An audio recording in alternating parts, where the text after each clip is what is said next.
Aujourd'hui, ce qui nous intéresse, c'est la CET. C'est ce qui se passe avec le délaissage qui est de retour et comment les Togolais vivent ce délaissage-là. Quelles sont les causes profondes de ce délaissage? Qu'est-ce qui se passe réellement? Et pourquoi on en aura encore pour longtemps par rapport à cette situation? Et c'est tout ça que nous allons, c'est de ça que nous allons parler aujourd'hui. Alors, il faut rappeler rapidement que, effectivement, depuis quelques semaines, les Togolais font face à des coupures intempestives du courant électrique.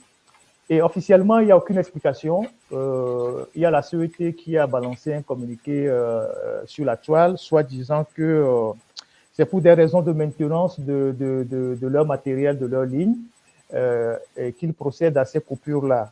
Et généralement, les coupures sont assez longues.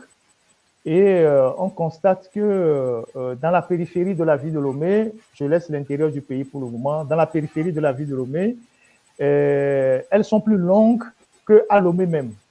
Quand vous allez vers Adétikopé, hormis la Pia, Tchévier, Djagblé, et Apé Sito, Sobo Sito, tout ce qui est Sito là, vers Agoué, vous passez par Zanguera, tout ça, des gens font l'objet de coupures jusqu'à 6 heures, 7 heures de temps. Et au centre-ville, on fait des délaissages de 2 heures, 3 heures, on ramène rapidement le courant. En fait, c'est une méthode de la CET qui consiste à priver ces quartiers périphériques de l'électricité pendant longtemps pour pouvoir alimenter le centre-ville ou certains quartiers comme la résidence de la Caisse, la cité OUA, et la cité Millennium et tout ce que vous avez, l'administration et tout ça. Donc, aujourd'hui, les Togolais ne savent pas à quel sein se vouer. On ne leur dit absolument rien. Ils sont juste victimes de ces délaissages-là qui perturbent les activités, qui grillent leur matériel, qui les empêchent de travailler pendant des heures, qui perturbent l'économie en général, mais personne ne dit absolument rien. Alors, nous avons par le passé, comme on sait bien le faire à l'alternative, fait plusieurs publications sur la CET et Contour Global. Et il n'y a pas que nous seuls, il y a d'autres journaux jusqu'à une période récente qui ont continué par faire des publications sur la question énergétique au Togo et pourquoi on en est là aujourd'hui. Et généralement, nous ne lisons plus tellement aujourd'hui, on est beaucoup plus accrochés aux réseaux sociaux, on ne lit pas la presse. Il y a beaucoup d'enquêtes que les journalistes togolais ont eu à faire sur la question de la CET, le contour global, la question de l'énergie au Togo en général. Et aujourd'hui, il est important qu'on revienne sur tout ça. La première des choses que nous devons savoir, c'est que le Togo n'est pas un pays sur le plan énergétique souverain. On n'est pas un pays souverain sur le plan énergétique. Nous prenons de l'électricité chez nos voisins, particulièrement au Ghana, où nous prenons de l'électricité auprès de la Volta River Authority, jusqu'à parfois 150 à 200 mégawatts. Nous prenions en Côte d'Ivoire, on n'en prend plus en Côte d'Ivoire depuis quelques années, parce que le coût de l'électricité venant de la Côte d'Ivoire est un peu plus cher. Donc, du côté de la Côte d'Ivoire, on n'en prend plus. On en prend du côté du Nigeria. Le Nigeria, c'est auprès de la Transmission Company of Nigeria, c'est la TCN, où nous prenons jusqu'à parfois 55 mégawatts. Et alors, sur le plan local, il y a la centrale de la CET qui est au siège à Lomé là-bas, qui produisait quelques mégawatts comme production locale. Depuis, elle ne produit plus rien. Les deux groupes de la CET sont totalement hors service, sont gâtés. Il y a la centrale LTBL qui produisait aussi. Depuis, le groupe aussi est gâté et ne produit plus rien. Et il y a une centrale à Kara de la CET qui ne produit que 2 mégawatts. 2 mégawatts. Vous avez la centrale de Sokodé qui devait normalement produire entre 2 et 3 mégawatts. Depuis, elle ne produit plus rien, c'est zéro, parce que les machines sont hors d'usage. Vous avez le barrage de Kwime, qui a été construit à l'indépendance par Sylvanus Olympio et le président de la Yougoslavie, Tito, qui était de passage au Togo, qui devait, je pense que c'est le premier barrage qui devait alimenter un certain nombre d'agglomérations, qui alimentait même le camp hérité à l'époque. Cette centrale n'a pas été entretenue, mais elle continue de produire ne serait qu'un seul mégawatt. Un mégawatt que la centrale produit si éventuellement il y a de l'eau, parce que c'est une centrale hydroélectrique. S'il n'y a pas de l'eau, elle ne produit rien, mais en saison de pluie, elle produit 1 mégawatt. Or, nous avons besoin de 310 mégawatts pour nos besoins. Et quand vous additionnez tout ce qu'on ramasse à gauche, à droite, qu'on paie là, le compte n'est pas bon. Évidemment, il faut chercher la différence pour pouvoir faire tourner le pays. Et c'est justement là où se pose le problème. Alors, ce débat, cette émission, nous allons le faire en 2 étapes. Nous allons parler d'abord de la CET, son fonctionnement. C'est une société d'État, comment elle fonctionne, qu'est-ce qu'elle produit réellement. Et puis après, nous allons parler de contour global, de centrale Kekeli et de toutes les autres centrales qui normalement devaient aider à régler le problème du manque de l'électricité dans notre pays. Alors, la CET, en moins de 10 ans, a connu plus de 5 directeurs généraux. Preuve en est que la société ne se porte pas bien. Et à chaque fois qu'il y a un remaniement, qu'on remplace le ministre de l'Énergie, celui qui vient et cherche par tous les moyens à placer un de ses protégés. Et c'est presque devenu une vache à lait que des gens exploitent comme ils veulent. Alors, quand on parle de la CET, on parle fondamentalement de la gestion qui en est. Et cette gestion-là n'est pas du tout saine. C'est le point de départ d'abord de tous les problèmes, la gestion de la CET. Elle est à l'image de la gestion de toutes les sociétés d'État. Gabégie, népotisme, clientélisme, détournement, projets foireux, des marchés gré à gré, des barons qui ont créé plein d'entreprises qui prennent des marchés qui ne livrent pas, et des trucages de compteurs. La CET, c'est une entité totalement malade de sa gestion. Et comme au Togo, l'impunité est totalement consacrée, personne n'est véritablement inquiété à travers cette gestion-là.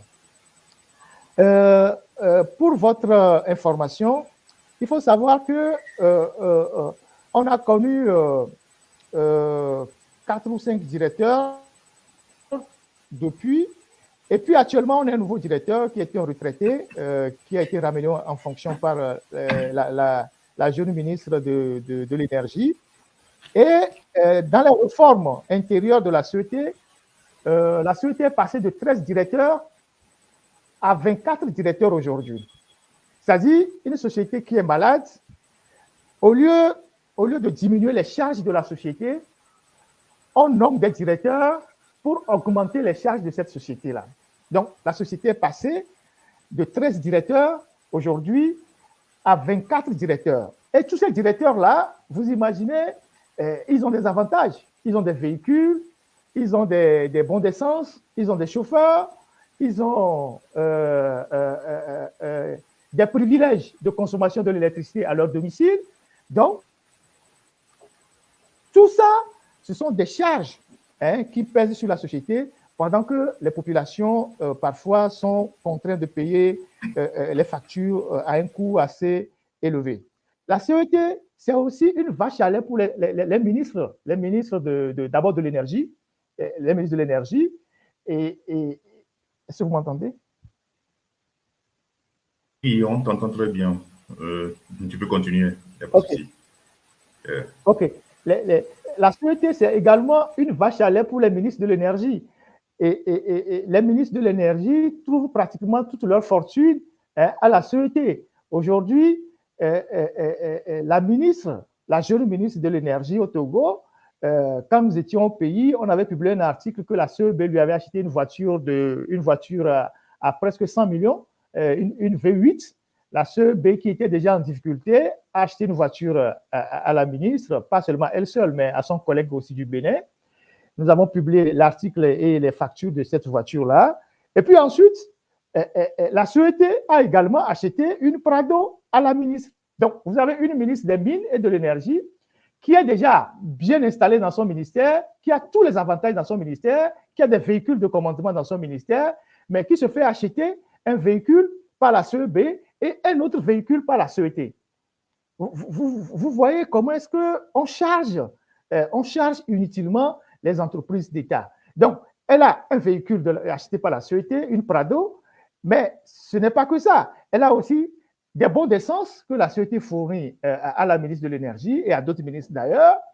Et la CET verse à la ministre des Mines et de l'Énergie, c'était depuis le temps d'Amipi, 4 500 000 francs par mois. 4 500 000 francs par mois que la CET paye, verse à la ministre de l'Énergie et des Mines pour entretenir son domicile et évacuer les puisards. Vous imaginez? C'est-à-dire, la CET débloque 4 500 000 francs chaque mois pour mettre à la disposition du ministre ou de la ministre de l'Énergie pour entretenir sa maison et vider les puisards. Je ne sais pas si dans la maison des ministres, les puisards se remplissent chaque mois ou l'entretien de leur maison, c'est chaque mois. Mais chaque mois, la CET met à la disposition du ministre cette somme-là pour l'entretien de leur domicile et vider les puisards de la ministre de l'Énergie. Bon, je ne sais pas combien de fois on va aux toilettes là-bas, mais ça, ce sont les réalités qui se passent dans notre pays. Pour une société qui est endettée et qui écrase les citoyens dans le paiement des factures. Ouais, Au-delà de ça. Oui, Ferdinand.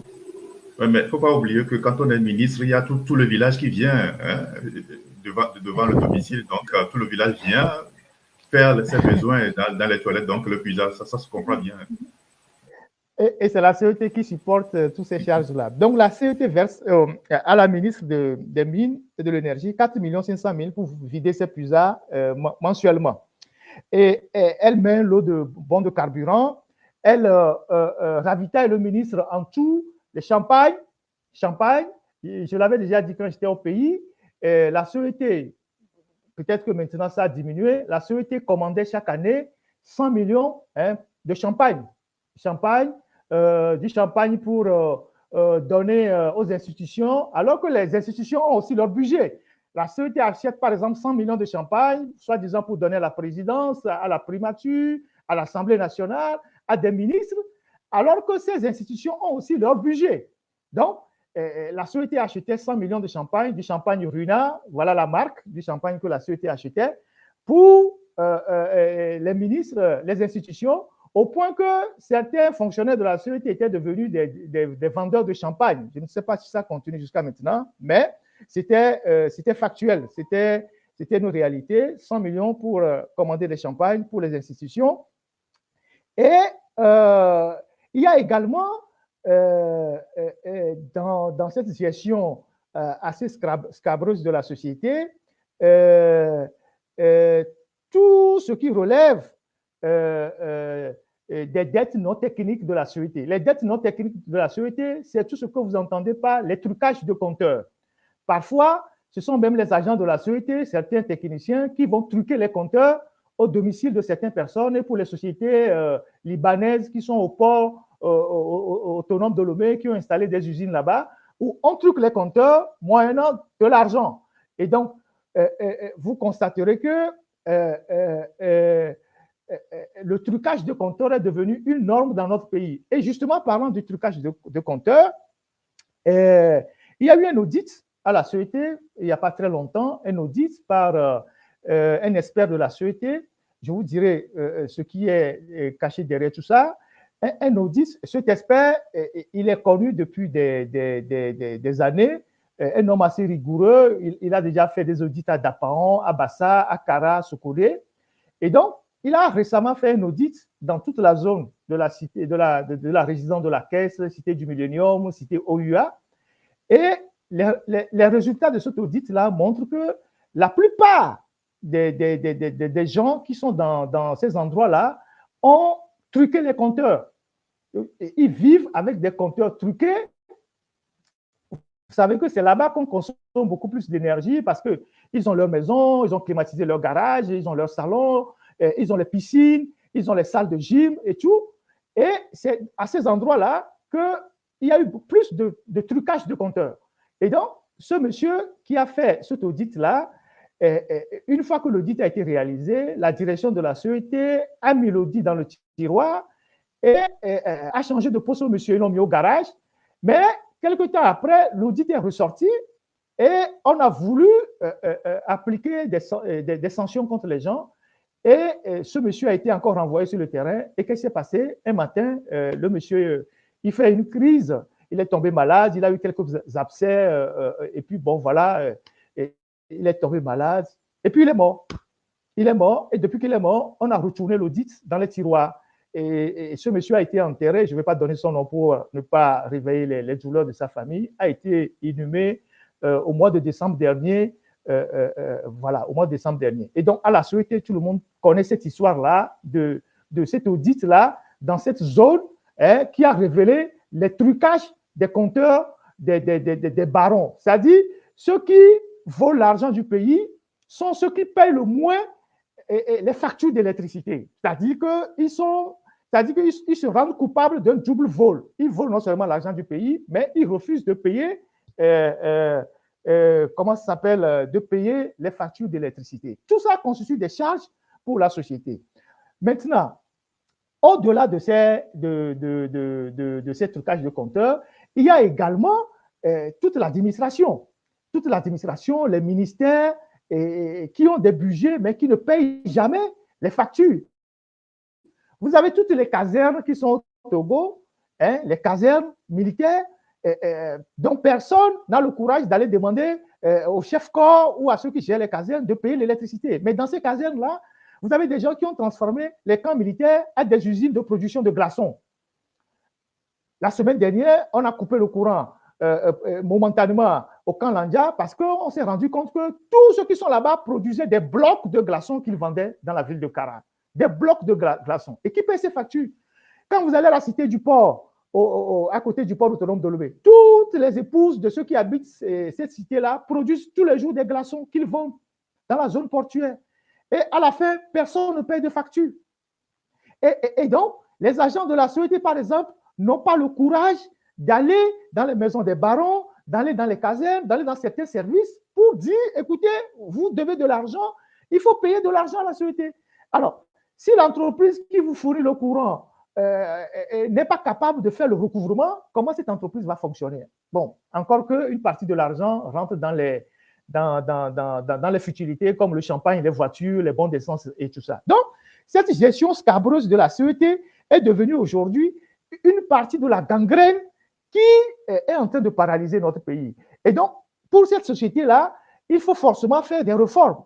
Et ça consiste à ce qu'il y ait tout un audit sur toute la chaîne, qu'on arrête tous ceux qui font le trucage de compteurs, qu'on diminue les charges de tous ceux qui sont à la Soweto et qui ne font pratiquement rien, et qu'on remette la société sur les bons rails. Sinon, on va carrément dans le noir. On est déjà dans le noir, mais on va s'enfoncer encore dans le noir. Maintenant, il y a le privilège de tous ces barons-là qui ont installé dans leur maison ou dans certains services des groupes électrogènes qui parfois ont été achetés par la Soweto. Je vous donne un exemple. À la primature, la Soweto a détaché certains de ses agents qui sont à la primature et qui sont aussi au domicile de certains ministres, qui ont des groupes électrogènes chez eux. Quand il y a délestage, le rôle de ces agents-là, c'est d'allumer les groupes et de les entretenir. C'est-à-dire, quand eux se lèvent le matin de la maison, ils vont s'asseoir sur un banc à la primature et c'est là-bas qu'ils sont. Ils attendent. Quand il y a coupure d'électricité, leur rôle, c'est de démarrer le groupe de la primature ou de démarrer les groupes qui sont installés dans la maison des barons. Mais ces gens sont payés par la Soweto. C'est-à-dire que la Soweto paye des individus dont le lieu du travail, c'est le domicile de certains barons ou à la primature ou dans un ministère. La Soweto met aussi à la disposition de certains ministres des chauffeurs. qu'elle paye gracieusement. Or, ces ministres avaient déjà des chauffeurs ou ont déjà de l'argent pour prendre eux-mêmes des chauffeurs en privé. Donc, voilà comment des gens sans aucun état d'âme sont en train de gérer des biens publics. C'est-à-dire, on puise l'argent, on ne se soucie même pas de ce que la société va devenir. Aujourd'hui, la conséquence, c'est qu'on se retrouve dans une situation désagréable pour tout le monde. Mais qui peut aujourd'hui taper du poing sur la table pour mettre de l'ordre? Parce que quand vous fouillez très bien, quand vous voulez remonter la pente, quand vous voulez voir les tenants et les aboutissants de cette histoire, en fouillant, c'est comme les poupées russes, vous allez voir peut-être à la fin le visage de quelqu'un qui est là, qui normalement doit sanctionner les gens, mais qui lui-même est impliqué, ou il a un proche ou bien une de ses femmes qui est impliquée, donc ne peut pas taper du doigt sur la table. Ça, c'est ce qui concerne la gestion même de la sécurité qu'il faudra revoir. Alors, Isidore, est-ce qu'il y a quelques préoccupations? Parce que je vais étape par étape. Ça, c'est ce qui se passe en interne à la sécurité. Et oui, quelqu'un dit qu'ils ont coupé le courant.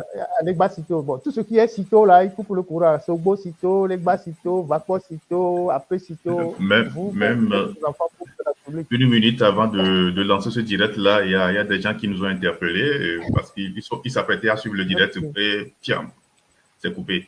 Donc, c'est tout comme ça. Voilà. Bon, de tout ce que tu viens d'expliquer là, voilà, c'est maintenant que moi j'ai su que le courant vient de la société. Sinon, d'après Toto, le courant vient de la brousse, puisque pour lui, quand on coupe chez eux, à Legba Sito, les Sito là, à chaque fois qu'on coupe, son papa disait « Oh, voilà, ces animaux ont encore coupé le courant. » Donc, Toto croyait que c'est de la brousse que le courant vient, quoi. Donc, voilà. C'est pour... Il y a quelqu'un qui demande si la société est vraiment endettée. Oui, la société est endettée, je vais expliquer pourquoi la société est endettée. C'est vrai qu'elle est endettée, mais ça n'empêche quand même pas que des gens raclent au fond de la marmite tous les jours. Et donc, aujourd'hui, qu'est-ce qui aggrave la situation? La situation est aggravée par deux facteurs. Le premier facteur, c'est les dettes que nous avons auprès des pays voisins. Le Ghana, je l'ai dit tantôt, qu'on prenait le courant, on prenait l'électricité auprès de la Côte d'Ivoire, du Ghana et du Nigeria. De ces trois pays, c'est le Ghana qui donne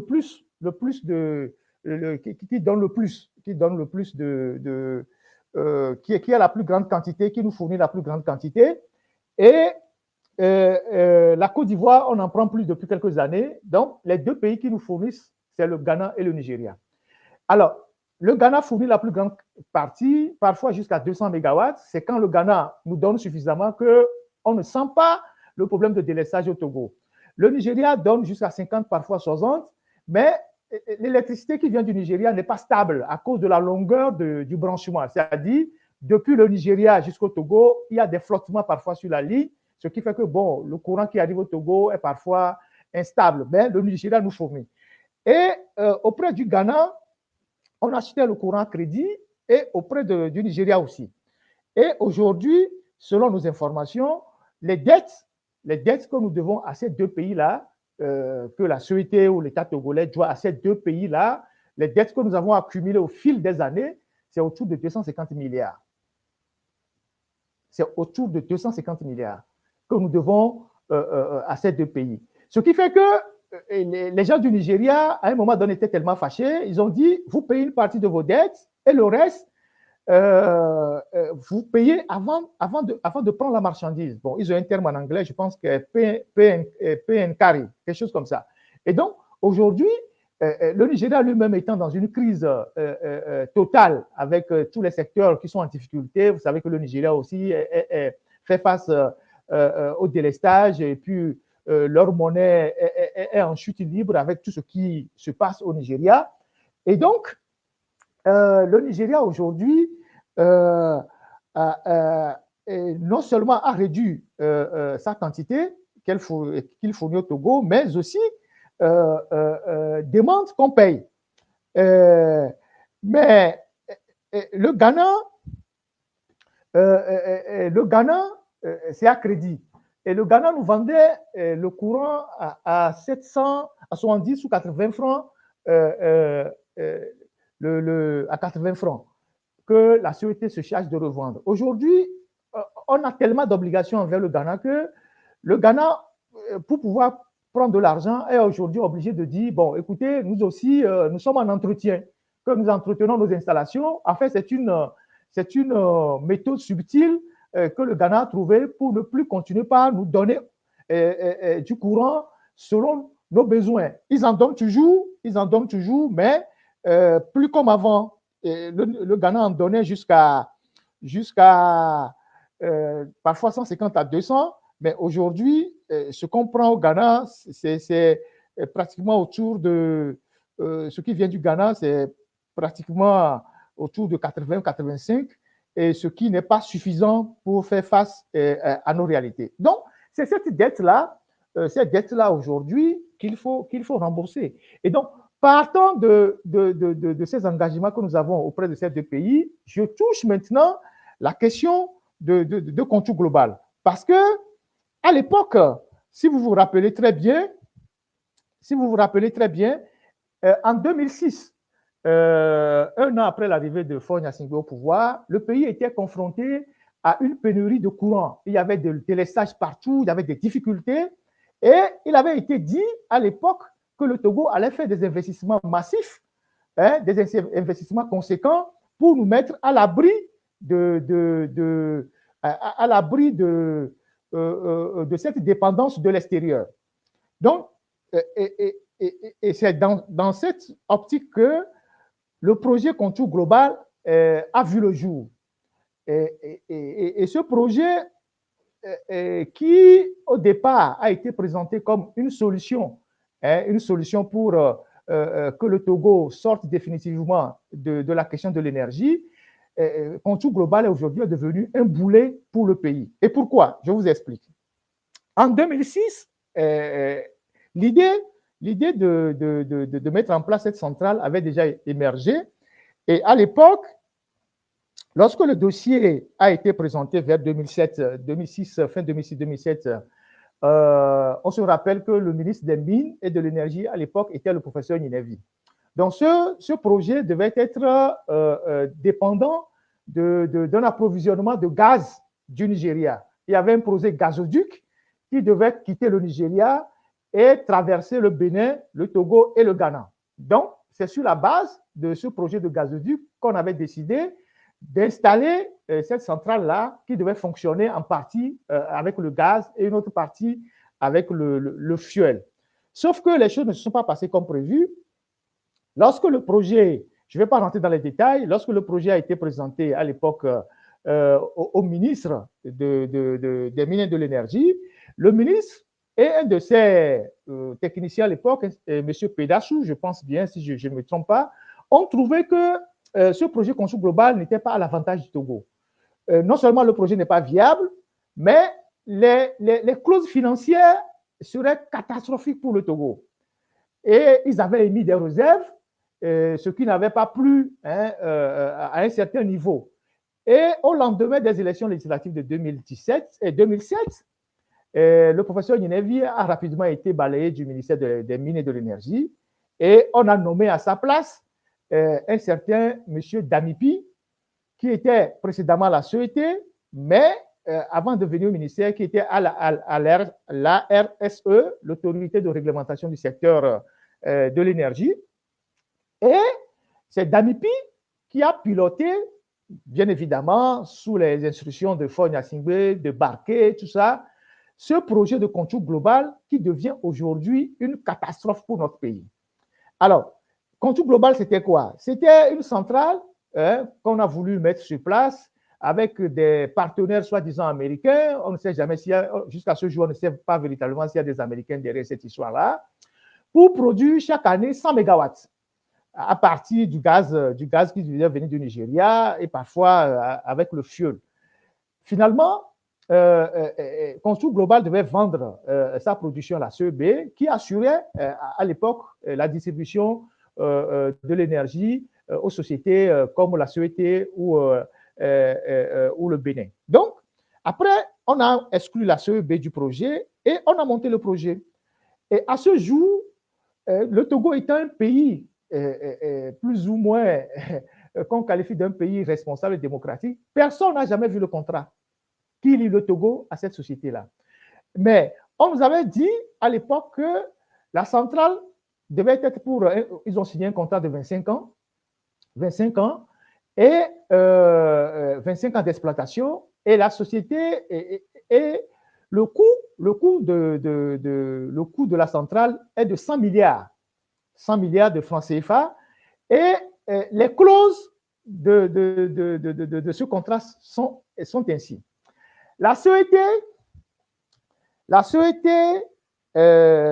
Contour Global va produire de l'énergie et va vendre à la société. Et comme la centrale, comme le gaz n'est pas arrivé, la société aujourd'hui achète du carburant, c'est-à-dire du gaz, du gasoil, pour faire tourner les turbines de Contour Global, et Contour Global vend maintenant sa production à la société. La société paye à Contour Global chaque mois 1,2 milliard de francs CFA. Chaque mois, en gros, la société verse à Contour Global 13 milliards de francs CFA par an. 13 milliards de francs CFA par an. Que la société ait consommé ou n'ait pas consommé le courant, que Contour Global est livré ou pas, la société doit verser à Contour Global chaque année 13 milliards de francs CFA. Et Contour Global, qui était censé fournir la société 100 MW, aujourd'hui, il n'est même pas capable de fournir 60 ou 70 MW. Parfois, ils sont à 50. Mais la société continue de payer. C'est la société qui entretient les installations. C'est elle qui paye le fuel. Et Contour Global a loué, ils ont loué les bacs à la société togolaise d'entreposage. Bon, voilà, il y a une société là, STE, les cuivres de l'ancienne Shell. Donc, la société a loué les cuivres de Shell, et c'est elle qui achète le fuel, elle le stocke là-bas, elle paye donc la location. Et la location, c'est 117 millions. 117 millions que la société verse à ceux qui gèrent les structures de stockage là-bas. Et donc, finalement, Contour Global, on ne sait pas ce que cette société apporte au Togo. Et on n'a jamais fait le point au Togolais. Et il y a des milliards qui sortent tous les jours du Togo. Je rappelle au passage que lorsque le contrat de la société Contour Global a été signé au Togo, avec Damipi comme l'un des piliers, les enfants de Damipi, les études des enfants de Damipi aux États-Unis ont été prises en charge par Contour Global. Les études des enfants de Damipi jusqu'à la fin de leur cursus académique ont été prises en charge par Contour Global aux États-Unis. Damipi lui-même, qui était un agent de la société, qui est devenu ministre, s'est tapé une résidence aux États-Unis où vit sa seconde épouse. Ensuite, il vit aujourd'hui de Contour Global parce que les actionnaires togolais de Contour Global, personne ne les connaît. Mais à chaque fois que Contour Global vend 1 kWh, il y a des Togolais qui prennent leur part dedans. Et donc, voilà comment les gens ont organisé des crimes économiques dans notre pays qui écrasent la population. Donc, Contour Global aujourd'hui, c'est énormément d'aspects sur lesquels je ne peux pas venir.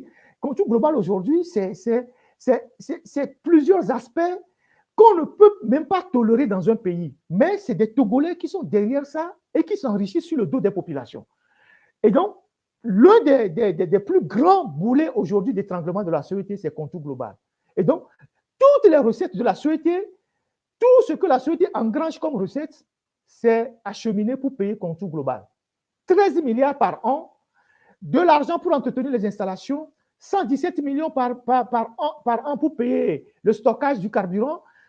La société paye le carburant, et quand Contour Global fait tourner cette turbine, elle revend, c'est-à-dire moi je paye de l'eau pour faire tourner une machine, et quand la machine produit de l'énergie, on me revend cette énergie-là, je paye encore. Vous imaginez ce système-là, comment ça a été créé. Donc, Voilà comment la société Contour Global fonctionne. Maintenant, comme Contour Global n'est plus en capacité de régler le problème énergétique, alors qu'on nous l'a présenté comme la structure qui devait nous mettre à l'abri des besoins, on a continué par prendre du courant chez les Ghanéens et puis chez les Nigérians. Maintenant, en 2019, bon, comme on aime toujours inventer les projets foireux, il y a d'autres personnes qui sont venues pour dire, bon, voilà, on va créer une nouvelle centrale au port autonome de Lomé, dans la zone portuaire, qui va s'appeler Centrale Kekeli. Bon, Kekeli, en minant, ça veut dire plus ou moins la lumière. Et aujourd'hui, cette centrale est devenue l'obscurité. Donc, là aussi, on a monté un projet. Et derrière ce projet-là, se trouvait un certain Adjadi Chegoun Bakari. C'est qui Adjadi Chegoun Bakari? J'avais écrit un article sur lui quand j'étais encore au pays, et les gens me sont tombés dessus, et particulièrement même nos confrères journalistes, parce que c'était un homme très discret qui était ministre conseiller à la présidence au Togo. C'est un Béninois, et il est aujourd'hui ministre des Affaires étrangères au Bénin.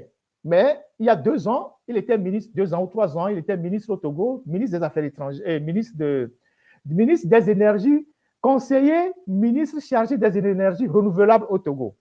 Et donc, c'est ce Adjadi Chegoun Bakari qui a été un pilier de cette histoire de centrale Kekeli. Déjà, il intervenait à la Suété aussi, ça a créé pas mal de problèmes entre lui et Kakati. Évidemment, il y avait tout le temps des tensions entre eux, il ramassait de l'argent là-bas. Et après, il a glissé sur le projet de la centrale Kekeli. Il était aussi sur le projet de Blita, tout ça. Bon, voilà, c'était un super conseiller ministre qui était à la présidence, mais qui était très discret.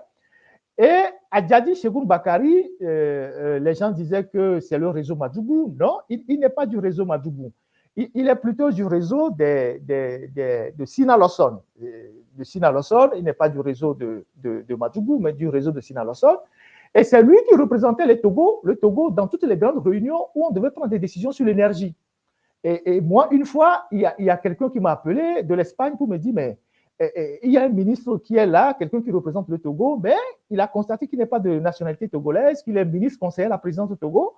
Et c'est cette personne qui était scandalisée, qui me dit, mais si vous arrivez au Togo, pour que vous allez chercher des gens, le Togo qui a tellement de compétences, le Togo qui a des génies, vous allez chercher des individus totalement étrangers à votre pays pour vous représenter dans des conférences et prendre des décisions à la place des Togolais. Et donc, ce Adjadi Chegoun Bakari, c'est lui qui a piloté, qui était derrière ce projet de centrale Kekeli, qui aussi, comme par hasard, devait produire 100 mégawatts. D'abord, ils sont allés chercher un actionnaire qu'on appelle le groupe Eranov. Le groupe Eranov, on avait déjà entendu parler de ce groupe dans les histoires de Orabank, la privatisation de Orabank. On ne sait pas qui sont derrière cette histoire-là. Et donc, ils devaient mobiliser 65 milliards pour monter cette société Kekeli, qui devait fonctionner avec le gaz vapeur. C'est comme ça eux-mêmes ils l'appellent, le gaz vapeur, et que le gaz devait venir de la Guinée équatoriale. Il y avait à l'époque plusieurs missions qui partaient en Guinée équatoriale. Alors, le gouvernement togolais a demandé au secteur privé de se manifester pour prendre des parts dans ce projet-là qui devait coûter 65 milliards et devait fournir à terme 65 mégawatts au Togo. Beaucoup de banques se sont bousculées, la BOAD, Orabank, Africa Finance Corporation, la BIA Togo, NCA.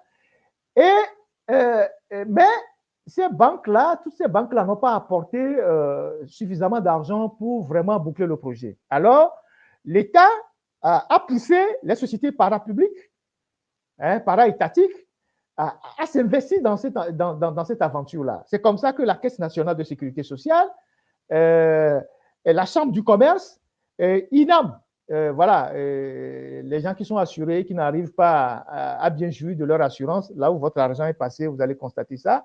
Et donc, toutes ces sociétés parapubliques se sont invitées aussi dans l'actionnariat de cette nouvelle centrale à hauteur de 25% dans cette centrale, tout ça là. Et donc, on a vanter les mérites de cette nouvelle centrale qui va vraiment nous aider à régler le problème. Personne ne connaît vraiment les actionnaires privés, comment ça se passe. Donc, on a récupéré les terrains aux gens là-bas au port de pêche, toute la zone là-bas. On a repris les terrains des gens, on a dédommagé ce qu'on peut dédommager. Et on a mis en place une centrale qui devait coûter 65 milliards. Finalement, on est passé à presque 86 milliards de francs. Donc, les fonds ont augmenté, l'investissement a augmenté. Et cette centrale devait nous fournir, comme je le disais tantôt, 60 mégawatts, 60 ou 65 mégawatts. Tout a été fait, l'inauguration a été faite pompeusement, le président est venu, la première ministre, les gros discours. Et la première semaine, on tourne la centrale prend feu. La première semaine, juste après l'inauguration, la mise en service de la centrale prend feu. La centrale prend feu. Et donc, la centrale Kekeli est devenue la centrale, je ne sais pas, elle est devenue centrale noire. La centrale prend feu et n'est plus en capacité de produire l'électricité qui doit aider la société à résorber le problème, le manquant. La centrale prend feu et depuis l'inauguration en le 26 avril 2021, c'est le 26 avril 2021 qu'ils ont inauguré la centrale, elle n'a jamais réussi à fonctionner 100% cette centrale Kekeli Efficient Power, qui est au port autonome de Lomé. Elle n'a jamais réussi à fonctionner. Entre-temps, le fameux Adjadi Chegoun Bakari, après toutes les malversations qu'il a effectuées au Togo, il a sorti beaucoup d'argent du Togo vers Dubaï. Un matin, il a disparu du Togo et on lit après dans Jeune Afrique, où il avait travaillé avant, un article qui dit que il a quitté le Togo pour aller créer un fonds d'investissement à Dubaï. Qu'il a quitté le Togo, il a ramassé ses clics et ses claques, qu'il a quitté le Togo pour aller créer un fonds d'investissement à Dubaï. Comment il a quitté le Togo? Personne ne sait. A-t-il fui? Quels sont les fonds qu'il a sortis du Togo? Personne ne sait. Son nom est également apparu dans cette centrale solaire de Blita à Mea qui doit produire 42 mégawatts. Là-bas aussi, il y a des problèmes de batterie. Et donc, il a disparu et 6 ou 7 mois après, Talon l'appelle et le nomme ministre des Affaires étrangères. Vous voyez le Togo? Talon le ramène au Bénin et le nomme ministre des Affaires étrangères. Et cet individu, aujourd'hui, il se retrouve dans des grandes conférences avec M. Faure Gnassingbé qui, selon nos informations, est très furieux, mais ne peut pas lui adresser la parole parce qu'aujourd'hui, il est citoyen de son pays d'origine et donc il est à l'abri de toute remontrance et de toute poursuite. Mais ce monsieur a fait énormément de dégâts au Togo. Et l'un de ses actions, c'est la centrale Kekeli. Il est parmi ceux qui étaient dans le groupe de pilotage de la centrale Kekeli et tout ce qu'ils ont investi là-bas, personne ne sait ce qu'eux-mêmes ils ont récupéré pour disparaître. Voilà comment nous avons passé 20 ans, de 2007 jusqu'en 2022, à investir dans des projets budgétivores, mais qui sont des projets foireux, qui n'ont rien apporté au pays et qui font qu'aujourd'hui, la société est super endettée, l'État togolais qui apporte des subventions ne peut plus tenir, les pays voisins ne sont plus prêts de nous donner le courant sans qu'on ne paye, et que les centrales dans lesquelles nous avons investi ne produisent pas l'électricité à même de résorber nos capacités. Et donc, la société se retrouve dans une situation catastrophique, encore que sa gestion elle-même est scabreuse. Donc, voilà voilà de façon ramassée les problèmes que nous rencontrons aujourd'hui. Et pour pouvoir retrouver la capacité de fournir du courant en temps réel aux populations, il faut payer les dettes. Non seulement il faut payer les dettes, mais il faut régler aussi le problème de conjoncture globale qui a investi 100 milliards au Togo, mais qui en 25 ans va récupérer au Togo 500 milliards. C'est-à-dire, conjoncture globale a investi 100 milliards au Togo, mais au bout de 25 ans, le temps de la concession, la conjoncture globale va récupérer au Togo 500 milliards, c'est-à-dire les dettes et tout, les intérêts de la dette et tout ça. C'est le même procédé pour la centrale Kekeli. Aujourd'hui, elle ne fonctionne pas, elle ne produit pratiquement rien, mais les dettes qu'on a engrangées Il faut les payer. Et on prend l'argent de la Caisse nationale de sécurité sociale, l'argent qui doit permettre, ce n'est pas une mauvaise idée que la Caisse investisse pour pouvoir permettre à aux retraités de vivre mieux. Mais on prend l'argent de la Caisse pour aller mettre dans des projets foireux. Aujourd'hui, les retraités sont en difficulté. Et la Caisse nationale de sécurité au Togo construit des villas de milliards pour des riches, pendant que les pauvres fonctionnaires qui cotisent sont dans des situations difficiles. Et depuis 1970, où la Caisse nationale de sécurité payait 2 000 francs par enfant, les allocations des enfants, 2 000 francs, 45 ans plus tard ou bien 50 ans plus tard, la Caisse continue de payer 2 000 francs aux enfants. 2 000 francs par enfant. 2 000 francs, c'est-à-dire 1 000 francs, 2 000 francs par enfant. Mais la Caisse a quand même de l'argent pour créer des brasseries, pour construire des villas et vendre aux milliardaires. Ce n'est pas normal. L'INAM, qui devait normalement s'occuper réellement des problèmes d'assurance, a pris l'argent pour aller investir dans une centrale qui ne fonctionne pas. Donc, voilà comment nous avons monté des projets foireux qui, aujourd'hui, ont des conséquences énormes sur la gestion quotidienne du courant, de l'énergie au Togo. Et nous sommes partis vraiment pour une longue période de difficultés. Et pour s'en sortir, la société serait obligée, d'augmenter encore le prix du kilowattheure. Voilà, de façon... Je ne suis pas allé trop dans des détails pour ne pas vous ennuyer, mais il y a énormément de détails dans ces dossiers-là. Mais bon, je m'en arrête là pour cet exposé qui a été un peu long.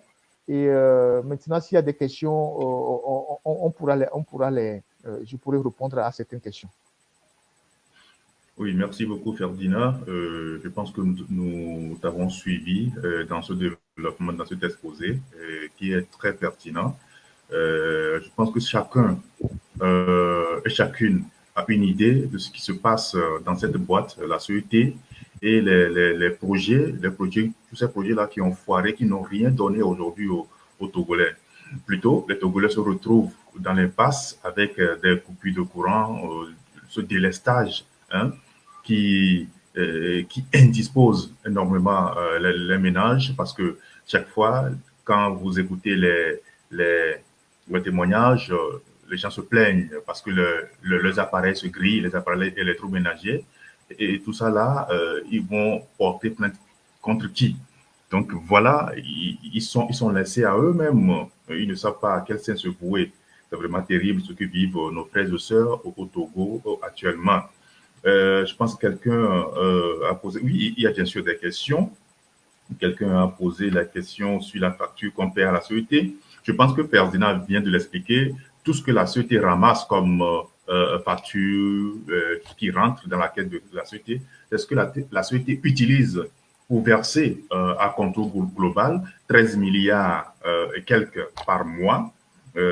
Quand bien même contour global ne fournit pas exactement le kilowattheure qu'il doit donner à la CET.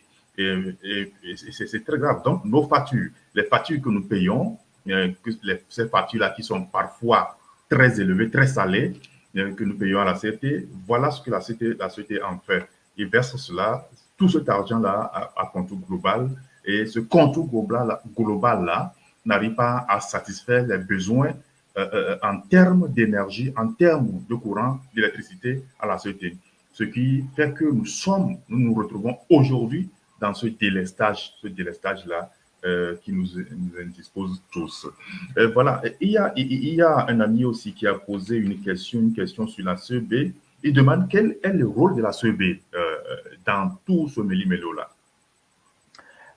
La CEB, à l'époque, c'est elle qui, avec le barrage de Nangbeto, qui essayait de fournir le courant au Togo-Bénin à partir de la production de Nangbeto, mais qui aussi prenait le courant au Ghana et qui assurait la distribution. Mais entre-temps, il y a eu des problèmes et puis les deux pays ont décidé de chacun de gérer l'énergie à sa manière. Donc aujourd'hui, la CEB n'assure que le transport à travers ces installations électriques, c'est-à-dire les hautes tensions, et donc la CEB, lorsque par exemple le Ghana vend du courant au Togo, au Bénin, ce courant arrive sur les installations de la CEB. C'est la CEB qui assure ce transport-là. Et donc, les pays payent à cette société-là. Et je rappelle au passage que le DG adjoint de la CEB aujourd'hui, c'est le même Damipi. Le même Damipi qui est toujours à la présidence, qui a piloté le projet pour Contour Global, qui certainement est actionnaire dans cette société Contour Global, avec Barquet et peut-être même leur grand patron qui est derrière tout ça.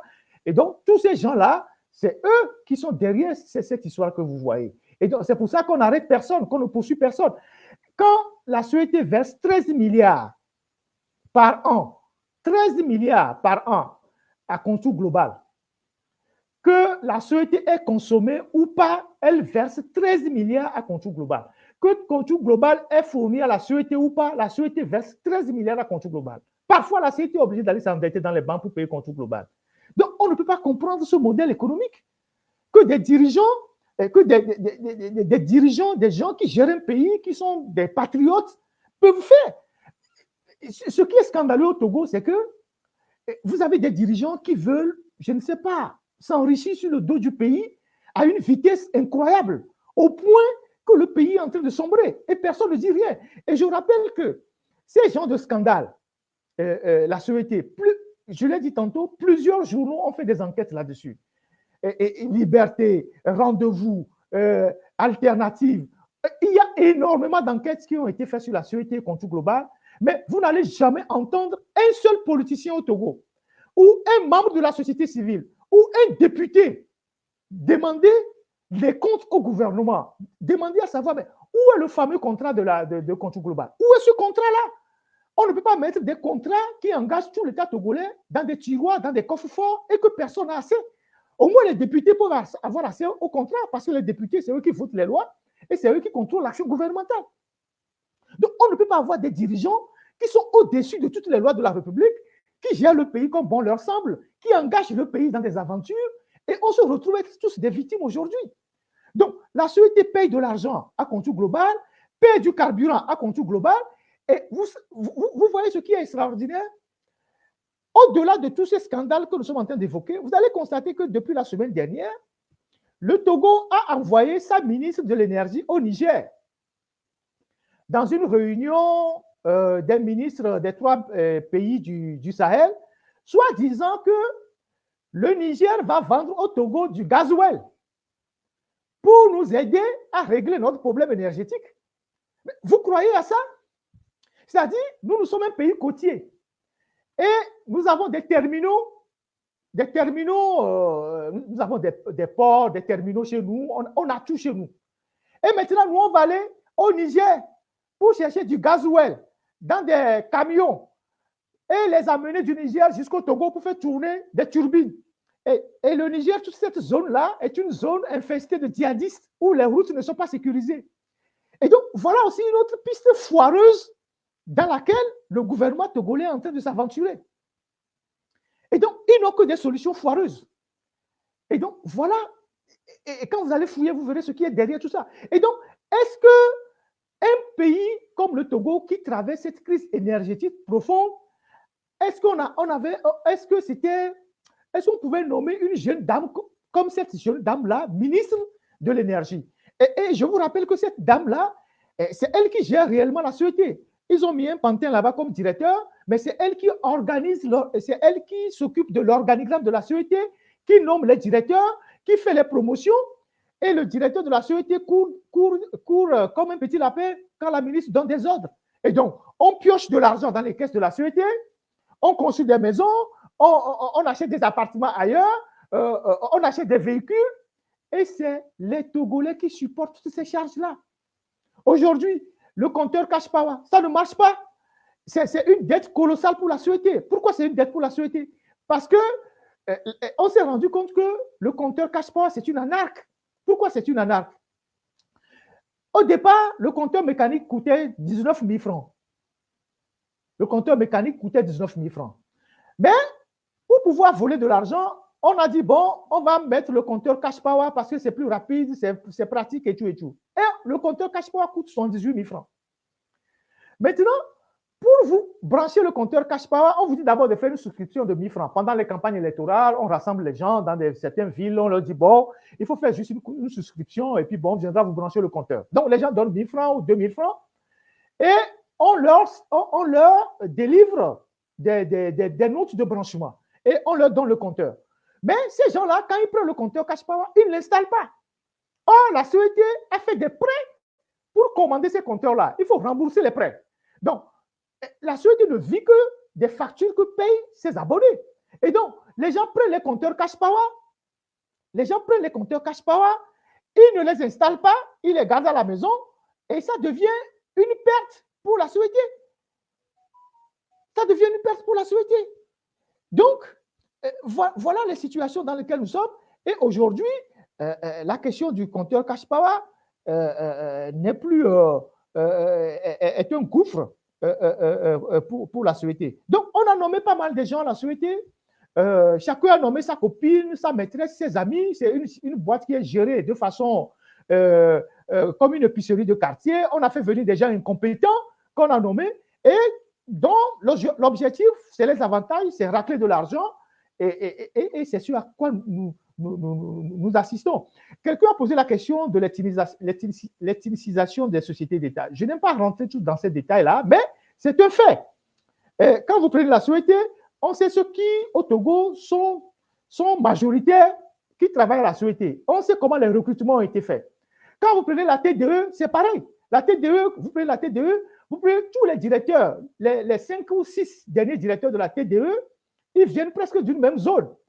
Et même parfois, certains sont partis à la retraite, certains anciens directeurs de la TDE sont partis à la retraite, ils ont créé des sociétés de prestations et la TDE leur donne des marchés surfacturés. Parfois, ils ne le livrent même pas.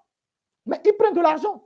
Donc, on a comme le sentiment que les gens ont partagé le pays. On dit, bon, vous êtes de telle partie du Togo, vous prenez les mines et l'énergie, vous prenez l'armée, vous prenez la société, vous prenez la TDE, bon, vous prenez, je ne sais pas, le TR. Bon, ceux qui aiment faire le Zémidjan, vous allez aussi faire le Zémidjan, ainsi comme ça, le pays est bien géré. Voilà comment le Togo fonctionne.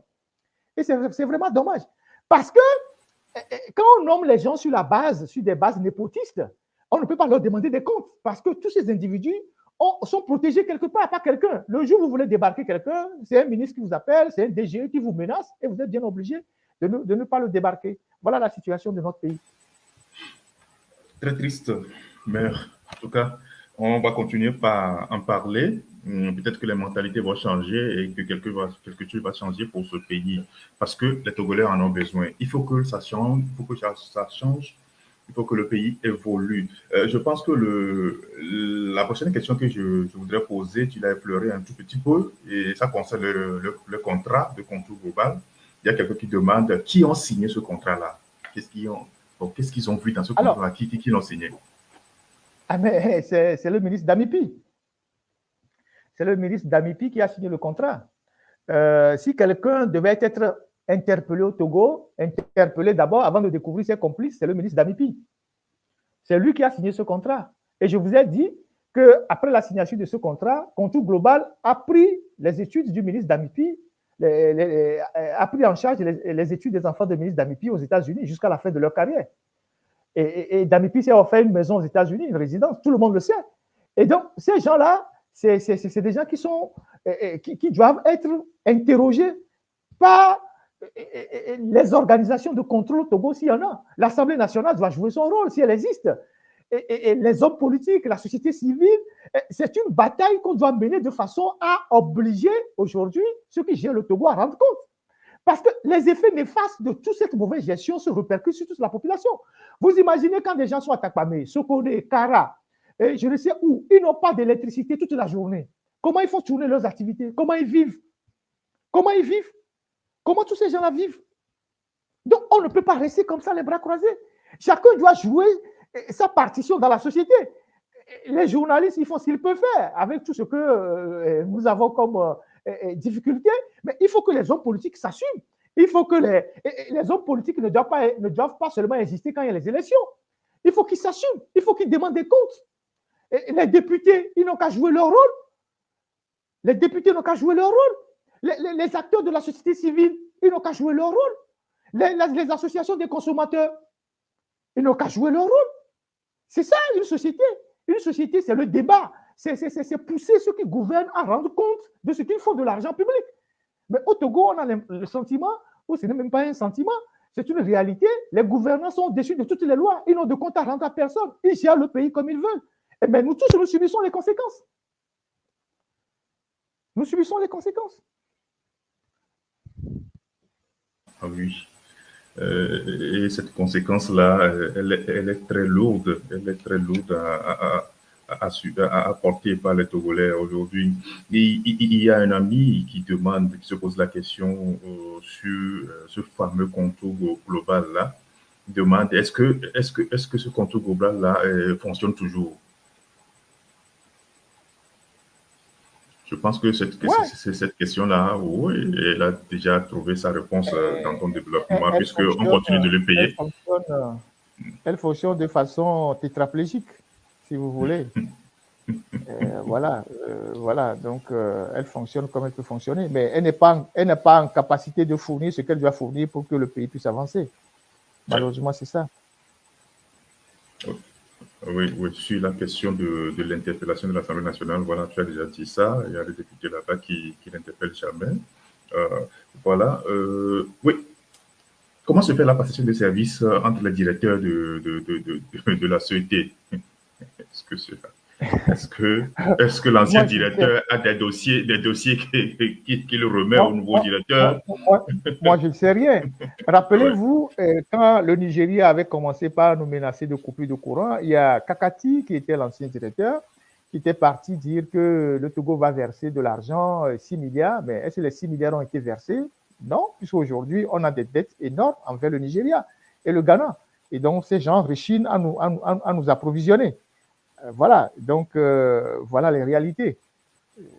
Donc voilà. Bon, je ne sais pas si cette question-là, on peut la répondre. Quelqu'un qui pose la question de savoir pourquoi il y a pénurie de compteurs électriques à la CET.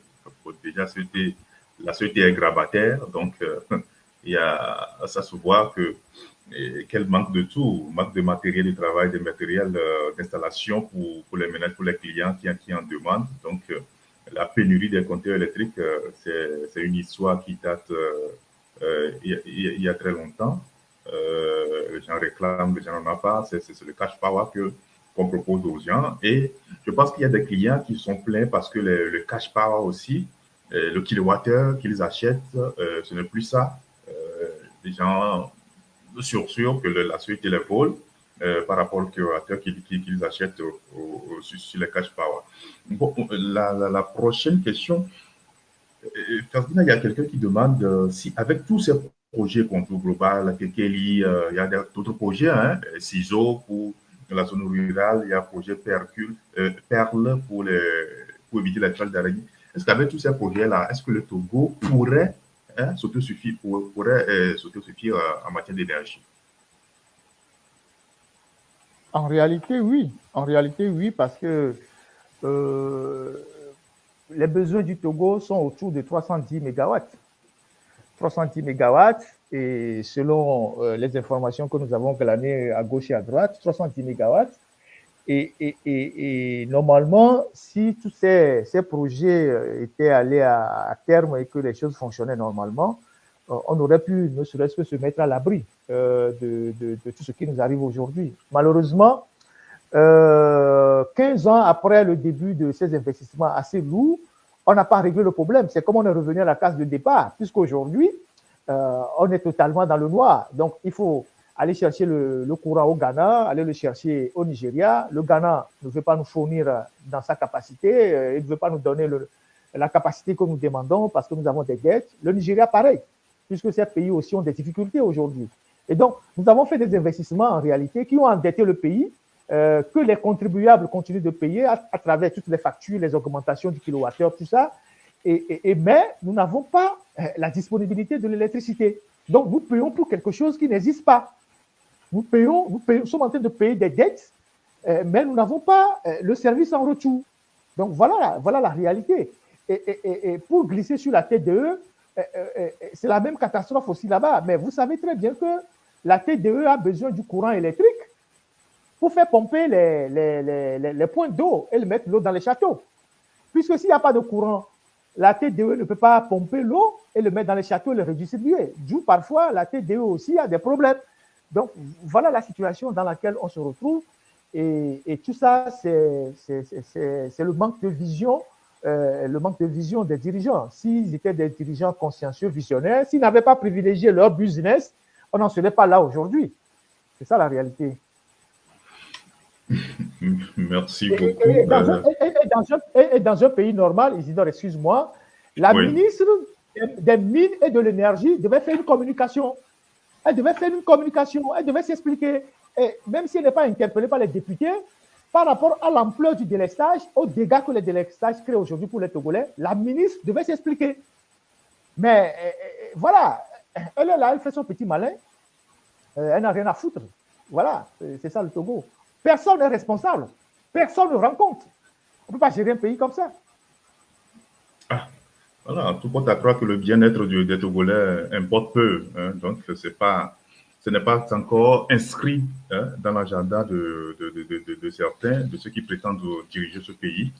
C'est normal que des gens posent la question si ce pays-là même est encore dirigé ou si on peut l'appeler encore pays ou république.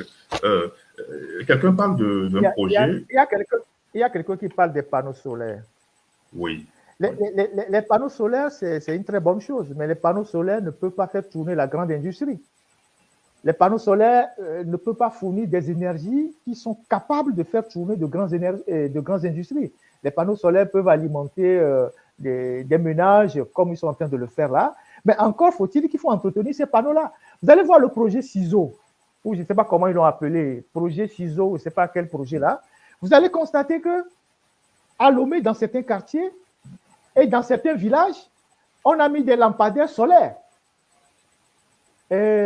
À Nikonakmo ou Kodjeviakopé, sur une rue là, ou bien deux rues, l'ancienne rue Gaïchou. Aussi, quelques rues à Lomé, dans les villages à l'intérieur du pays, on a installé quelques panneaux solaires. Mais ces panneaux solaires n'ont pas fait plus de 6 mois. Aujourd'hui, ces panneaux solaires ne fonctionnent plus.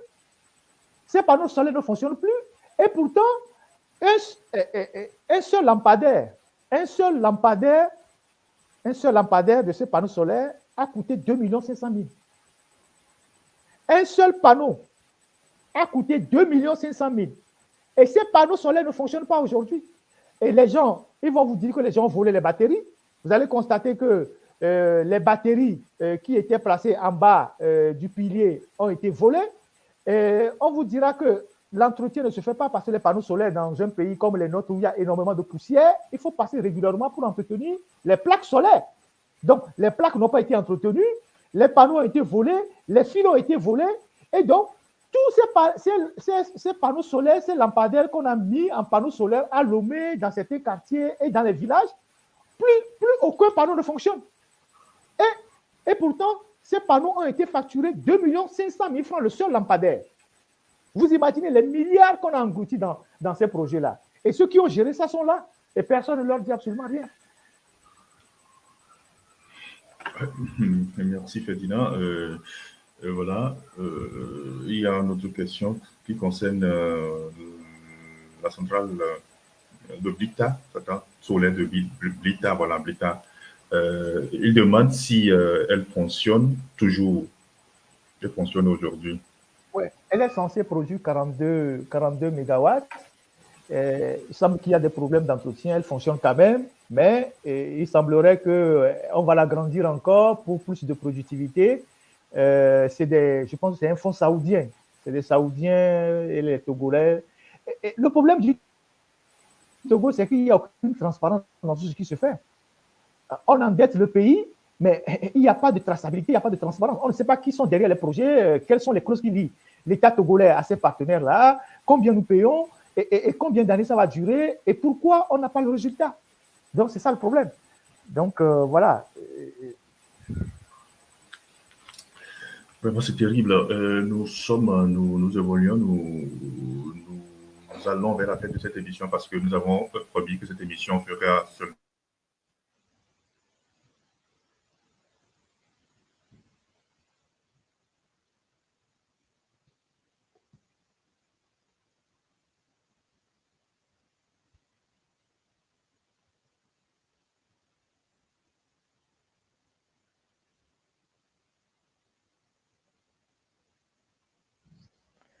Hello, Est-ce que les gens nous président? suivent? Oui, oui, ça va.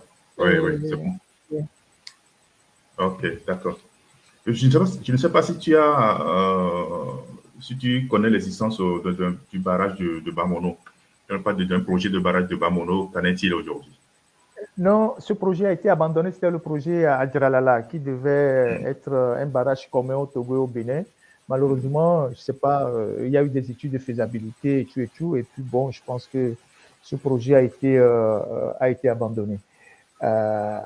Mais pour nous, après avoir fait le tour de tout ça, avant de conclure ou bien de répondre encore à quelques questions, il faut véritablement prendre le taureau par les cornes. Il faut nettoyer les écuries d'Ogias. La CET mérite un balayage total.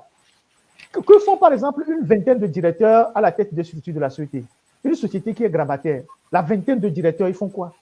Ça dit que vous avez des gens qui se lèvent le matin, ils viennent au boulot, ils ne font pas pratiquement grand-chose, ils allument la clim, ils vivent, ils ont des voitures de commandement, ils ont des chauffeurs, ils ont des bons d'essence, ils ont des salaires, et puis ben voilà, sur une société qui est grabataire. Vous avez des projets qui sont financés pour électrifier certains villages à l'intérieur du pays, qui sont financés. Il y a des barons qui détournent ces projets et les transformateurs pour alimenter leurs fermes. Les fermes dans lesquelles ils ont mis des peuls et des bœufs au détriment des villages. Ça aussi, ça existe. Et ça se fait aussi en complicité avec certains de la société. Vous avez des villages à l'intérieur du pays où on doit alimenter des villages. Il y a des projets d'alimentation des villages. Et on est en train de drainer les conduites les poteaux et tout ça. Arrivé, il y a des barons qui détournent les transformateurs pour alimenter leurs fermes agricoles, qui ne produisent rien pour les Togolais. Ce sont des fermes de plaisance. Les week-ends, on va là-bas, on mange la viande de brousse, on va avec les filles, et puis on a des peuls qu'on fait venir du Niger ou du Nigeria pour conduire les bœufs. Et quand les bœufs vont détruire les champs des paysans, voilà, il y a un juge quelque part qui donne raison aux peuls par rapport aux paysans parce que les bœufs appartiennent à un baron, à un ministre ou à un officier supérieur. Voilà ce qui se passe dans nos localités. Voilà, c'est-à-dire que nous pouvons passer toute une journée à parler de ce qui se passe à la société. C'est scandaleux, c'est ahurissant. On ne peut pas gérer un pays comme ça. On ne peut pas gérer une société d'État comme ça. Tous les barons qui sont à la caisse, qui sont à la cité du Millénaire, qui ne payent pas l'électricité, mais qui ont des piscines, qui ont des garages climatisés, qui n'éteignent jamais leur climatiseur. Dans tous les pays au monde aujourd'hui, on est dans une phase de rationalisation de l'énergie. C'est ce qui fait qu'aujourd'hui, on a des ampoules LED, des ampoules qui consomment moins et tout ça. Il y a qu'au Togo où des gens sont dans l'administration, ils allument des clims, ils partent, ils ne les éteignent pas, personne ne leur demande des comptes. Des gens font ce qu'ils veulent. Au nom de quoi, dans des cités, dans des casernes, les gens utilisent l'électricité pour produire du glaçon, ils vendent, et personne ne leur demande des comptes. Toutes ces charges-là reviennent à qui? Donc, il y a la question de la gestion saine de la société, la gestion parcimonieuse des ressources de la société, mais il y a aussi la question de tous les investissements qu'on a eu à faire ces 15 dernières années qui n'ont rien produit comme résultat. Donc, la société doit être nettoyée comme, je ne sais pas, quelqu'un le disait ici en France, un nettoyage au Karcher. Il faut nettoyer la société. Nettoyer la société, totalement. Et les gens qui sont dans cette boîte, qui veulent faire du bon travail, on les met au garage, ou parfois même on les tue spirituellement. Il faut nettoyer tout ça. Et il faut arrêter, il faut stopper cette ingérence, et cette capacité des ministres de l'énergie et des mines à prendre de l'argent à la société comme ils veulent, à nommer qu'ils veulent à la société, à prendre des voitures, à s'acheter des choses dans les caisses de la société. Demain, vous apprendrez que la petite ministre là, qui à peine a fini ses études, est devenue ministre au Togo, est milliardaire. Elle a pris cet argent où? Voilà. Et ça nous renvoie à la question de la déclaration des biens et que les gens refusent de faire depuis 20 ans. Voilà comment notre pays fonctionne. Merci, Ferdinand. Oui, une dernière question peut-être. Voilà. Je sais qu'il y en a encore beaucoup, mais bon, on va prendre ça. Voilà, quelqu'un qui demande, lorsqu'il y a des dommages qui ont été causés lors des coupures de courant, courant, est-ce qu'il y a des voies de recours pour porter plainte? À qui? Normalement, il faut s'adresser aux associations de consommateurs. Fondamentalement, il doit y avoir des voies de recours, mais à quoi sert la justice dans notre pays? Qui vous voyez là-bas à la justice togolaise pour condamner une société d'État? Qui va vous donner raison? Les juges au Togo, ils ne frappent que quand il s'agit des journalistes. Mais quand il s'agit de dire vraiment le droit, vous ne les verrez nulle part. Donc, je ne sais pas. Voilà, il y a des voies de recours, mais c'est la gabégie à la société qu'il faut arrêter. Vous savez, les ministres, les directeurs là qu'on a nommés, vous savez combien ils prennent comme bon d'essence? 350 litres par mois. 350 litres par mois. Chaque directeur qu'on a nommé la société là-bas prend 350 litres d'essence par mois. Ça, c'est le budget de la société. Oui, 350 litres par mois. Ouais. Et donc, si les directeurs prennent 350 litres par mois, vous imaginez combien la ministre même elle prend. Combien la ministre même elle prend. Donc, on est dans une situation d'inconscience totale dans la gestion des affaires publiques. Et ça ne choque aucun Togolais. Et quand vous en parlez, il y a des Togolais qui ont le courage de venir vous dire que non, que vous en faites un peu trop, alors que nous sommes tous victimes de ça. Quand on parle des routes au Togo, quand on parle des routes de l'état des routes au Togo, tout le monde dit ouais, vous exagérez. Mais voilà les routes qui sont en train de tuer. Les routes tuent dans toutes les familles. Hein. Et les routes ne tuent pas que dans la famille de Ferdinand, de Isidore, de je ne sais qui. Les routes tuent dans toutes les familles. Mais si nous avons de bonnes routes, nous les avons pour nous tous. Donc, la société, c'est la même situation. Il ne s'agit pas de défendre des gens. Il s'agit de mettre des gens devant leurs responsabilités. Voilà, on ne peut pas gérer une société d'État comme ça. On ne peut pas gérer un pays comme ça. C'est moins qu'une épicerie de quartier. Et c'est ça qui choque aujourd'hui dans ce qui se passe. Donc, nous allons encore assumer pour longtemps le délestage. Et attendez-vous à une augmentation des prix du kilowattheure. C'est incontestable parce que la société n'aura aucun moyen pour résister. Ou soit elle ferme, elle met la clé sur le paillasson. Les voisins aussi, nous sommes tellement endettés qu'ils ne veulent plus. Bon, ils font les caprices, c'est normal. Nous sommes des mauvais payeurs. Bon, nous passons tout notre temps à faire des médiations. Le peu d'argent qu'on a, on va faire des médiations, on fait venir des gens chez nous. Mais on n'arrive pas à produire de l'électricité pour régler nos problèmes. Vous avez vu les lampadaires qui sont à Lomé, les nouvelles routes là qu'on a fait, les lampadaires ne s'allument pas parce qu'il n'y a pas d'argent pour payer les factures. Et donc, quand les lampadaires ne s'allument pas sur les nouvelles routes, la nuit, les risques d'accident sont élevés. Donc, on est tous victimes de ça. On est tous victimes de ça. Merci beaucoup, Ferdinand. Je pense qu'on va mettre un terme à l'émission avec cette réaction. Je pense que celui qui a posé la question sur la centrale de Blita a eu des réponses parce qu'il y a des commentaires qui défilent. Parce que Bassa, Blita, les alentours de Blita, il n'y a pas de courant également là-bas. Donc, c'est que ce projet-là aussi est défaillant. Oui, Ferdinand, tes mots pour conclure cette émission. Je rappelle que cette émission, nous la ferons également le samedi prochain à la même heure. Nous avons décalé l'heure parce qu'il y a certains qui nous l'ont demandé, parce que dans l'après-midi, il y a beaucoup qui ne sont pas encore rentrés vers 15h. Donc, nous avons décalé l'émission vers 19h pour que tout le monde puisse, le maximum de gens puissent suivre l'émission. Oui, Ferdinand. Oui, moi, je voudrais juste, à la fin de cette émission, interpeller la conscience de tous les Togolais. Parce qu'aujourd'hui, nous ne sommes plus au pays, mais les gens nous interpellent. Les gens disent, il faut faire ci, il faut faire ça. La dernière fois, quand il y a eu cet accident qui a coûté la vie à ce compatriote médecin et son chauffeur, paix à leur âme, il y a des gens qui nous ont envoyé plein d'informations en inbox pour nous dire il faut parler de la route, la nationale numéro 1. Mais je me rappelle que quand nous étions à Lomé, on a énormément fait des émissions sur cette route-là, en disant que ça fait 20 ans, et ça fait 15 ans, 16 ans, 17 ans que Ford est là.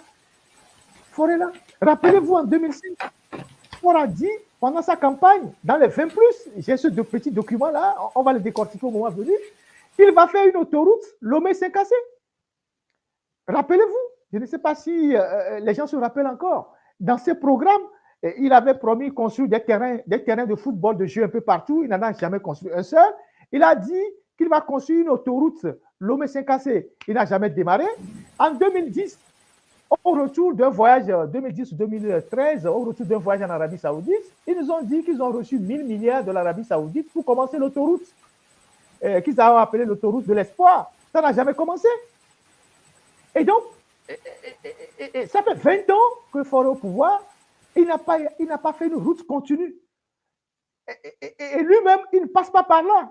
Et à chaque fois qu'il rejoint le Nord, il est en avion. La dernière fois qu'ils ont fait le congrès, toutes les grandes dames du pays sont parties en avion. Ça veut dire que la route même, il évite. Et vous avez vu ce que les voisins font, que ce soit au Sénégal, au Bénin ou en Côte d'Ivoire. Qu'on aime Ouattara, ou qu'on ne l'aime pas, qu'on aime Macky Sall, qu'on ne l'aime pas, qu'on aime Talon, qu'on ne l'aime pas. Mais de façon factuelle, ces gens-là, ils sont en train de changer leur pays. Ils sont en train en termes d'infrastructure, ils n'ont pas le même nombre de mandats que le président du Togo, mais en si peu de temps, ils sont en train de faire énormément de choses. Et donc, nous, on a toujours gardé cette route-là, dont le tracé est colonial, on ne l'a jamais élargi, et c'est difficile pour les gens. Et vous avez vu l'état de la route. Et donc, nous, aujourd'hui, nous n'avons pas d'autre chose que d'interpeller la conscience des Togolais. Quand cette histoire de délaissage a commencé, si vous suivez très bien les réseaux sociaux, vous allez constater que tous nos compatriotes qui sont sur la toile aujourd'hui et qui ont le titre d'influenceurs et tout, ils ont commencé par crier que oui, il n'y a pas l'électricité, que c'est la sûreté, la sûreté, la sûreté. Mais ce n'est pas d'aujourd'hui qu'on dénonce la malgouvernance de notre pays, mais ces gens-là ne sont jamais impliqués. Vous savez pourquoi ils ont fait ça? Ils ont fait ça parce qu'ils n'avaient pas le courant pour faire leur TikTok et faire leur clash. Parce qu'il n'y a pas le courant, donc il n'y a pas la connexion pour faire régulièrement les TikTok et pour faire leur clash. Mais nous devons comprendre que tout ce qui arrive là, nous sommes tous victimes. S'il n'y a pas le courant, celui qui a son atelier ne peut pas fonctionner. S'il n'y a pas le courant, les gens qui vendent leurs petits poissons ne peuvent pas fonctionner. S'il n'y a pas le courant, l'électricité est la base de tout aujourd'hui dans une société moderne. S'il n'y a pas d'électricité, on est tous victimes. Donc, il faut que les Togolais s'occupent des problèmes de leur pays plutôt que de passer tout le temps à faire à discuter des futilités. C'est vrai que parfois, on peut discuter des sujets pour faire rire, pour s'amuser, mais il faut que la gestion de notre pays nous préoccupe. Sinon, les générations futures vont avoir des sérieux problèmes. Ce qui se passe au Togo, c'est incroyable. Ce n'est que la partie visible de l'iceberg que nous sommes en train de décortiquer ici. Si on met vraiment du temps pour parler de ce qui se passe au Togo, je ne sais pas si les gens peuvent supporter. Donc, il faudrait que les gens se réveillent et pour que notre pays puisse être un pays normal. Voilà, pour être un pays normal. Donc, voilà ce que moi, je voulais dire. Et comme je l'ai dit tantôt, en attendant de reprendre l'autre journal dans toute sa plénitude, nous faisons les Facebook Live pour le moment. Et je voudrais informer tous ceux qui nous suivent ici que la semaine prochaine, nous allons reprendre entièrement nos activités au niveau de l'alternative. Je dis que c'est une reprise progressive. Et la semaine prochaine, cela fera un an, la semaine prochaine, que nous avons arrêté nos parutions. Et nous avons pris du temps pour travailler, pour réfléchir. Et avec nos partenaires, nous avons décidé de revenir sous un autre format. Et donc, d'ici la fin de la semaine prochaine, nous ferons une grande conférence de presse avec l'appui de Reporters sans frontières qui nous a énormément aidé pour relancer ce journal-là, pour présenter le nouveau format que prendra l'alternative. Et donc, ce sera le retour dans les kiosques de nos différentes parutions. Donc, je voudrais vraiment dire merci à tous ceux qui sont restés en ligne pour passer ce moment avec nous, pour parler de nos problèmes. Ce sont des problèmes du Togo. Il n'y a que nous qui pouvons en parler. Et espérant que ceux qui ont encore une conscience à la tête de l'État vont prendre leurs responsabilités pour mettre fin à cette gabégie et situer l'opinion sur ce qui se passe.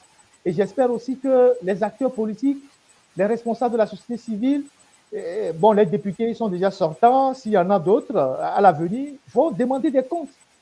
Parce que c'est tout le pays qui est endetté, c'est le pays qui est écrasé par les dettes à cause des choix hasardeux et des projets dont on ne connaît vraiment pas dont on ne connaît pas vraiment les profiteurs. Donc voilà ce que moi je peux dire. Et je dis merci à tous ceux qui étaient en ligne et qui ont sacrifié 2 heures de leur temps pour nous suivre. J'espère que après cet exposé-là, chacun comprend aujourd'hui ce qui nous arrive et pourquoi on a les délestages. Comme la CET ne veut pas parler, comme la ministre des Mines ne veut pas parler, comme les premiers responsables du pays ne veulent pas parler, nous les journalistes, on a pris la responsabilité de venir exposer sur la place publique les vrais problèmes que nous avons au niveau du Togo et qui nous créent aujourd'hui des ennuis sur le plan de l'électricité. Nous avons 250 milliards à rembourser au Ghana et au Nigeria, c'est des dettes qu'on a, et on a investi dans des projets foireux qui n'ont abouti à rien, mais qui ont englouti de l'argent et qui ont étranglé aujourd'hui la CET. Et nous avons aussi la gestion catastrophique de la CET en interne sur fond de népotisme, de tribalisme, de tout ce que vous savez. Et tout ça fait aujourd'hui que le pays est au bord du gouffre, sinon au fond du gouffre. Voilà donc ce que je voulais ajouter avant que nous ne terminons ce Facebook Live. Merci beaucoup, merci à ceux qui ont pris le temps de nous suivre. Et voilà.